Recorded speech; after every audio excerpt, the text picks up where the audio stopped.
Good morning सर्वांना. तर आज छानपैकी अशी सकाळी सकाळी देवाची पूजा करून घेतली, कारण मला जायचं होतं समरच्या स्कूलमध्ये त्याला आणण्यासाठी. तर इथे मी त्याचा समरचा रेनकोट घेतला आणि मी निघाले स्कूलमध्ये त्याला आणण्यासाठी.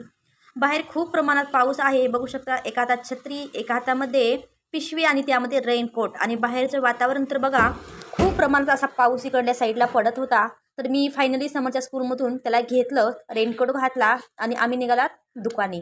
रोज ही चक्कर असते, काही ना काही घेतल्याशिवाय हा घरी जात नाही. तर इथं आतमध्ये घुसायचा कसा प्रयत्न करते बघा. इथं मुली पण थांबल्या होत्या स्कूलमधल्या आणि खूप छान इथं असे वस्तू असतात, त्याला खूप आवडतात. छानपैकी खायला पण असतं. हे घेतल्या घेतल्या आम्ही इथंच लागलो फुगा फुगवायला. आणि पावसाची मजा बघा, पाऊस आणि समरची छान अशी मजा. पाऊस असेल नाही अशी मजा नसेल तर काही अर्थ नाही.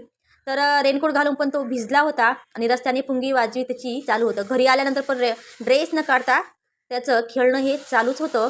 छानपैकी आता